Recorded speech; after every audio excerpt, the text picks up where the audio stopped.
Hey les amis, ce soir, on va remonter très loin dans l'histoire, dans un monde où les dieux buvaient trop, où les chèvres portaient des masques, et où un certain Dionysos a peut-être inventé le théâtre, juste pour éviter une gueule de bois divine. Oui, tu vas t'endormir en te demandant pourquoi un dieu de la vigne a créé des tragédies, et pourquoi il a insisté pour qu'on chante en marchant autour d'un pénis en bois géant. Spoiler, ce n'est pas une blague. Tu marches pieds nus sur un sentier de pierre, quelque part entre les collines poussiéreuses de la Grèce antique et ce rêve flou que tu fais quand tu somnoles au bureau. Les cigales chantent, les figuiers te frôlent, et le soleil tape fort comme une soirée trop longue qui refuse de finir. Et là, tu entends une voix dans ta tête, suave et légèrement saoule. Viens, on va jouer une tragédie. Avant de t'installer confortablement, prends un instant pour liker la vidéo et t'abonner, mais seulement si tu apprécies vraiment ce que je fais ici. Et surtout, dis-moi d'où tu regardes et quelle heure il est chez toi dans les commentaires. Maintenant, baisse la lumière, allume peut-être un ventilateur pour un doux bruit de fond, et glissons ensemble dans notre voyage de ce soir. Tu arrives dans un village oublié du Péloponnèse. Personne ne te salue, mais tout le monde t'observe. Les murs en pierre sont décorés de vignes sèches et de symboles peints à la main, des yeux, des coupes, des visages mi-homme mi-bête. Le genre d'endroit où même les fontaines te jugent si tu ne bois pas de vin. Tu sens le raisin écrasé, la sueur, et cette tension palpable. Quelque chose se prépare. Et c'est là qu'il entre. Nu-pied, couronné de lierre, la robe flottante ouverte jusqu'au nombril.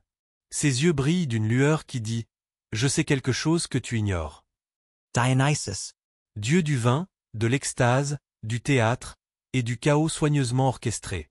On pourrait penser qu'il est là pour boire, rire et séduire. Mais pas ce soir. Ce soir, il est ici pour fuir quelque chose. Les dieux aussi ont des gueules de bois. C'est connu.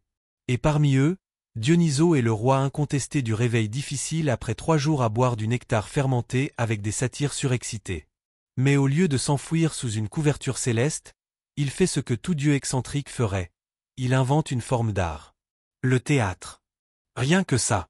Il faut dire qu'en tant que divinité, Dionysos est un peu différent. Les autres dieux ont des attributs classiques, la guerre, la sagesse, la mer. Lui, il a le délire, les banquets trop longs, et ce moment gênant où tu ris tellement que tu pleures, ou que tu cries sans savoir pourquoi. Il est cette frontière floue entre la joie et le chagrin. Tu le sais, ce moment où tu danses seul dans ta cuisine en pyjama à 2 heures du matin? Dionysos, c'est ça, en version divine. Historiquement parlant, Dionysos est aussi le dieu dont le culte est arrivé en dernier dans l'Olympe. Comme s'il avait été invité par politesse, ou comme s'il s'était imposé à force de faire la fête trop forte en bas. Certains historiens pensent qu'il vient d'Asie mineure ou de Thrace. D'autres disent qu'il est une invention tardive pour expliquer pourquoi les gens se mettaient à hurler en chœur au milieu des champs. Le débat reste ouvert. Mais une chose est sûre, dès qu'il est là, les choses ne sont jamais calmes. Tu avances dans la ville. Une femme maquillée comme une prêtresse marmonne en se balançant. Des enfants peignent des masques sur des écorces. Un vieil homme fredonne un chant triste et drôle à la fois. Tu sens que tout le monde attend quelque chose, sans savoir quoi. Et puis, on apporte le vin. Pas un verre. Pas une carafe. Non. Des amphores entières. Du vin fort, épais, presque noir, versé sans modération. Et dès la première gorgée, tu comprends pourquoi Dionysos inspire le théâtre. Parce qu'il faut bien inventer une histoire pour justifier tout ce qu'il déclenche. Tu t'assois sur un coussin usé, entre une chèvre masquée et un satyre qui t'appelle cousin. Quelqu'un allume une torche. Une femme en robe blanche se met à chanter une plainte ancienne. Tu ne comprends pas tous les mots, mais tu ressens tout. La douleur, le désir, la confusion. Et ça te prend à la gorge. Tu ris. Tu pleures. Tu ne sais plus très bien si c'est ta vie ou celle d'un roi en exil. Et c'est là le premier miracle de Dionysos, il rend flou. Les rôles, les émotions, les règles. Tu n'es plus spectateur. Tu es acteur. Même sans réplique. Détail amusant, dans les toutes premières fêtes en l'honneur de Dionysos, appelées dithyrambes, des chorales d'hommes déguisés en boucs dansaient en rond en hurlant des vers spontanés. Oui, c'est littéralement là qu'est né le mot tragédie, tragidia, en grec, signifie chant du bouc. Alors la prochaine fois que tu regardes un drame à la télé, imagine un type en costume de chèvre en train de crier son amour perdu. Et maintenant, imagine Dionysos, assis sur un tonneau, un sourire en coin, murmurant « Avoue que c'est plus intéressant que tes réunions Zoom ». Tu ouvres les yeux et te retrouves à nouveau sur les gradins de pierre d'un ancien amphithéâtre. Le soleil se couche doucement derrière les colonnes effritées. Tu n'as pas bougé, et pourtant tout a changé. Devant toi, la scène est dressée une plateforme simple, sans rideau, sans projecteur, mais avec cette aura magique de quelque chose va commencer. Tu sens le parfum du raisin écrasé mélangé à l'odeur de la sueur.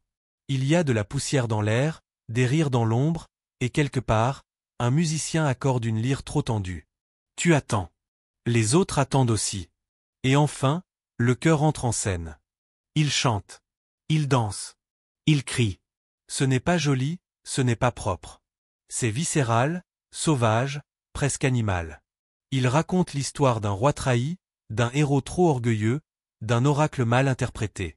Tu reconnais les figures, Édipe, Médée, Antigone, des noms que tu as déjà croisés dans des livres, peut-être dans un test de littérature dont tu as oublié la date. Mais ici, ils sont vivants. Brutes. Presque trop réels. Et tu comprends une chose importante. Dionysos n'a pas inventé le théâtre pour distraire. Il l'a inventé pour guérir. Ou pour oublier. Ou peut-être juste pour partager un chaos qu'il ne pouvait plus contenir seul. Selon une version du mythe, c'est après une nuit de beuverie apocalyptique qu'on parle d'un banquet de 6 jours sans interruption, avec concours de cris et sacrifices de raisins que Dionysos se serait réveillé avec une gueule de bois cosmique. Pour la première fois, il aurait senti le poids de l'éternité sur ses épaules divines. Alors, au lieu de sombrer dans l'ennui ou l'angoisse existentielle, il a dit « Et si je mettais tout ça sur scène ?» Voilà le théâtre grec. Un lieu où tu peux pleurer sans honte, rire sans raison, hurler ta douleur à travers un masque et en ressortir, étrangement, plus léger. Possibly, non. Mais apaisé. Tu regardes les acteurs, ils ne jouent pas. Ils sont habités. Possédés, presque. Dans certaines fêtes dionysiaques, on disait que le dieu lui-même descendait dans le corps des performeurs. Et franchement, en voyant ce type chauve hurler à la lune tout en lançant des pétales de rose, tu n'es pas certain qu'il soit encore totalement humain. Le public aussi devient autre. À côté de toi, un homme pleure silencieusement. 2 sièges plus loin, une vieille femme rit comme une enfant.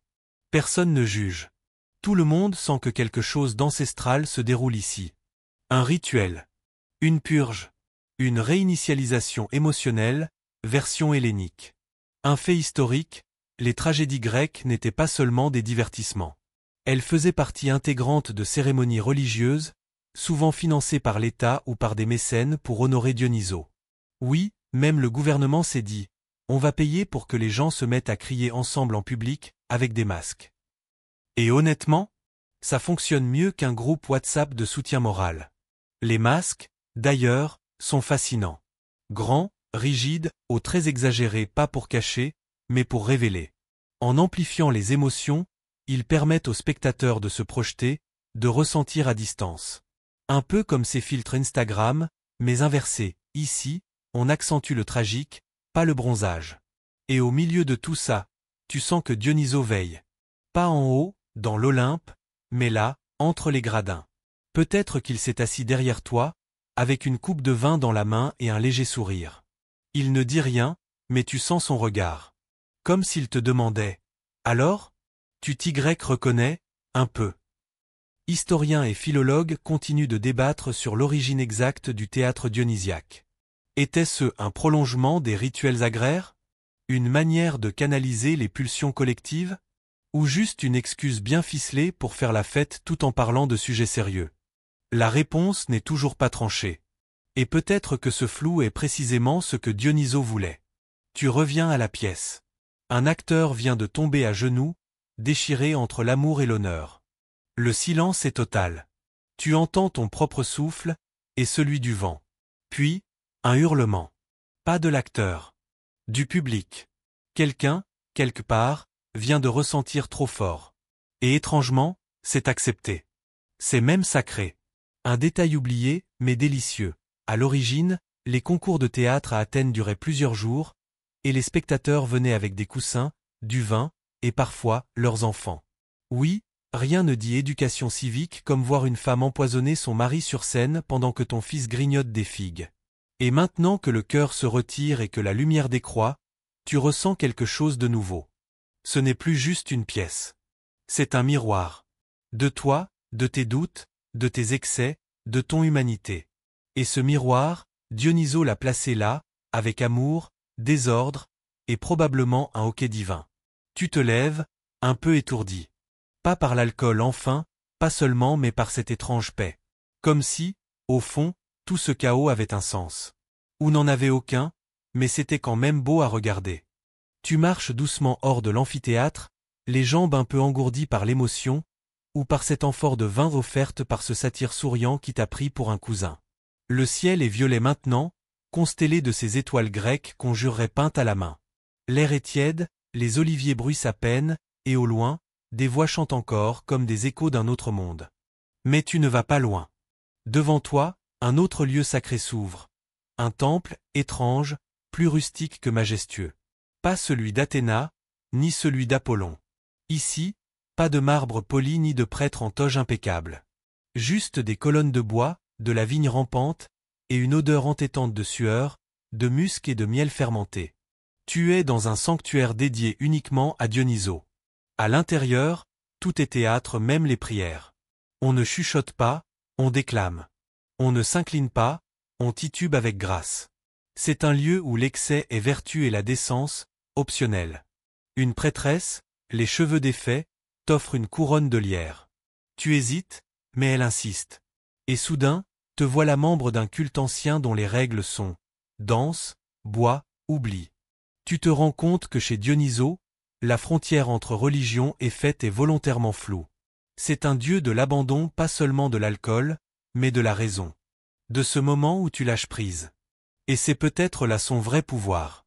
Les bacchanales, ces fameuses fêtes en l'honneur de Dionyso, étaient à la fois célébration spirituelle et transgression sociale. Hommes, femmes parfois séparément, parfois ensemble se retrouvaient pour danser, crier, et entrer dans une forme de transe. On ne jouait plus un rôle.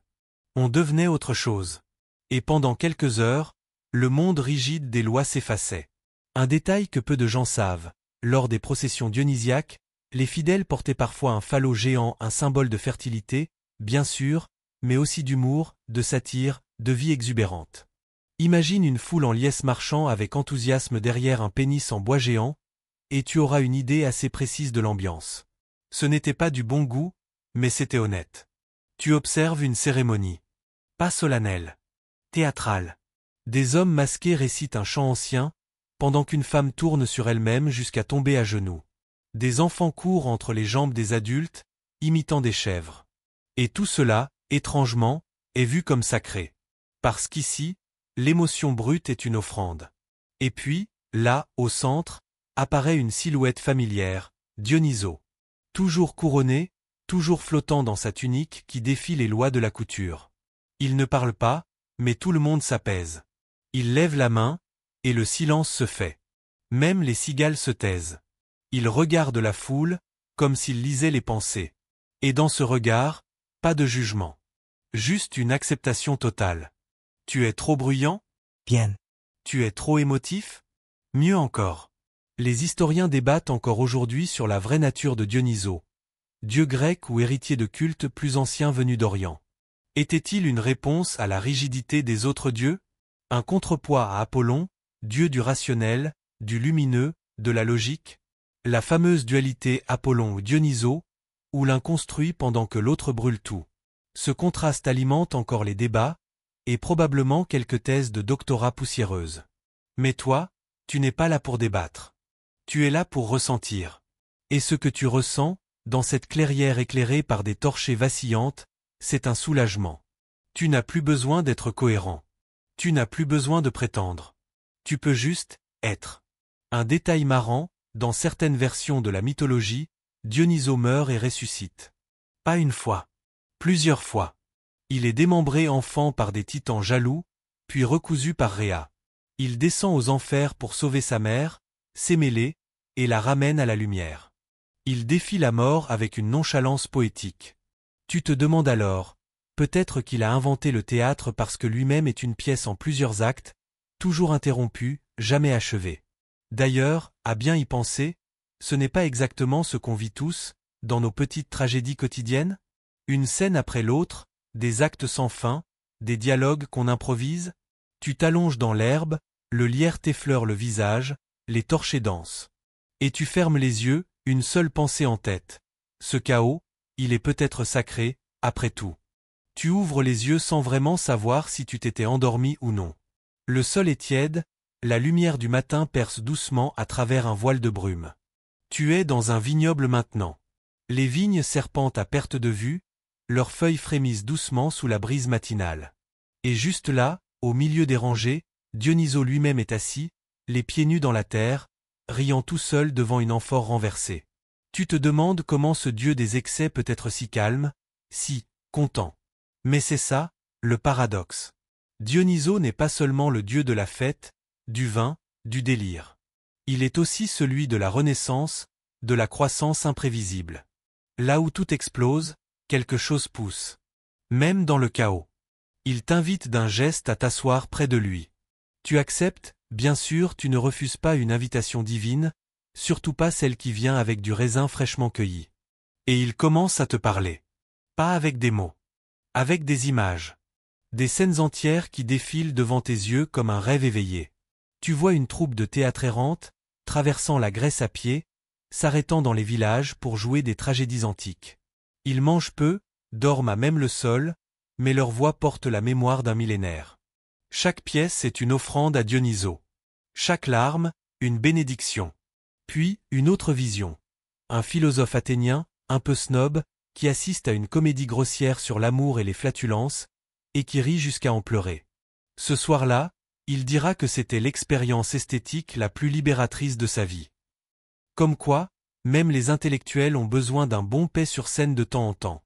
Un fait historique, les grandes Dionysies, à Athènes, duraient plusieurs jours et incluaient concours de tragédie, comédie, dithyrambes chantés par des chœurs.